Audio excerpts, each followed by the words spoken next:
So you are on your side. Everybody got the first part? Yes, sir. Okay. He's on his side. I'm in my north-south seating control position. My knees are all the way up here, like this. Now we have the crooked head scissor, which you just did. I'm not gonna mess with that because Coach Potential did that a little while ago, so I'm gonna do something a little different here. One thing that happens with me a lot when I switch to the double wrist lock that I've noticed is if you get somebody like Dale, where's Dale? I'm over here, guy. And you go to lift him with his arm and his arms are together, his whole body comes off the ground. His whole body comes off. Dale, can you ever say that? Push it a little bit. Just throw it there, I'm bringing it back. So Dale and I, we roll a lot in class, and I'll get him here a lot of times, and then I lock that grip up like you do. So he's here. Now normally I don't even give a crap because I'm just going to pull it so far in here where it's not going to matter. So he holds on to this stinking thing, and I start pulling it, and look what happens. His whole freaking body comes off the ground. So I was like, all right, well, how can I fix that? So all I did was put my foot here, and instead of even lifting, I'm just going to pull his thumb straight to his armpit. Tap. I'm driving off my foot now, not even twisting, just pulling it. So he's getting a short arm scissor in the beginning of the double wrist lock, and if you get all the way here, all the twist is that 1/4 inch. Okay? And where does this take me to? Where's my knee? Right back to the Japanese armbar. Because I stepped up, this doesn't block anything at all. Because how far did I have to go for that submission? Done. Okay? Now I'm just right here. Back to this.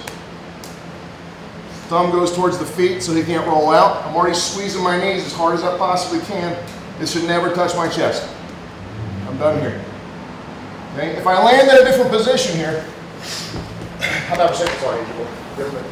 Or bring it here. Sorry. Thumb here. If you have this, this is nice to go straight to the arm bar, right? Because there's nothing defending. So step here. You can padlock here. Don't step up with this leg. Smear him. Pull him across the mat. Like this. Then go to the wrist. Turn the thumb down to the toes. Squeeze as hard as you can like Suzanne Summers is in there. Her head's going to pop like a zip. Okay? Thumb down.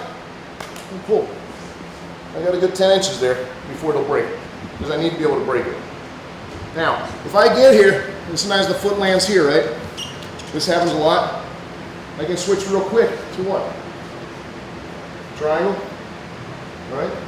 Like it's grabbing here, padlocking, kicking through. I'm going to sweep this foot up and hook here. And just squeeze my knees. Hook through that. For your inverted triangle. If he still doesn't tap, I can't sit back up now like I wanted to in the position I'm at. But what I can do is walk down towards his hip. I'll show you what I mean. Base that right foot up. Good. Now if I come up, push into me. Can't do it. But if I take my head to his hips, keep pushing. Right over. Easy. Because I go down to his hip. Now I'm back to here. Unhook my feet. Go right back to the attack here. Step. Pull that thumb straight into the armpit. He's tapping already. Go back here. Cross. The controls here. Then here. Maximal leverage. Turn the thumb. Squeeze. There. Oh, didn't work. We'll go back again. Straight into the triangle. You guys see how it goes in full circle? It has to go in full circle. Or it doesn't do a whole lot of good. Didn't work. I come here. Back up. Back to here. And just keep attacking. I have total control. He's not going anywhere. One other really cool finish here from this. The key lock is here, and we overlook it sometimes.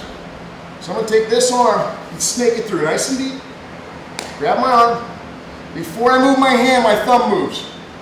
Like that. Because we're not wearing these. This moves first. I'm connecting the dots. The thumb goes, and I come high. As high as possible. Turn my body to grab his shoulder. That's tight. Drive it down, tripod. Walk around, sit, roll them up, and twist. Cool? So, let's look at what we're doing. The arms behind. You guys did the Japanese arm bar already, I think. Okay, so you're here. And what's cool about this, it's just a different way, it's just more tools for the tool bag. He can't defend. There is no defense for the arm bar right now because of the hammer lock. Nothing. So your first attack is just here.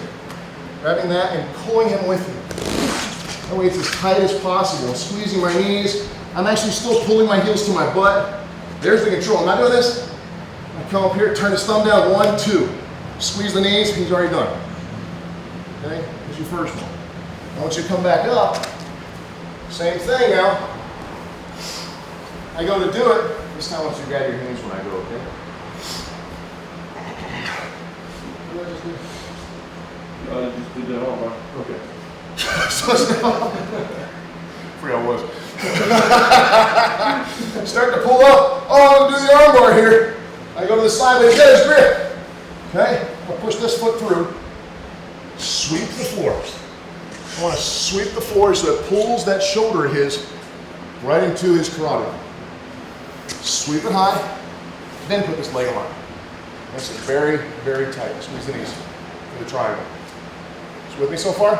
Sir. From there, walk your head to the hip, push him back off. That's all I want to see you do. Got it? Sir. Just work it back and forth. So, 1, 2, 3.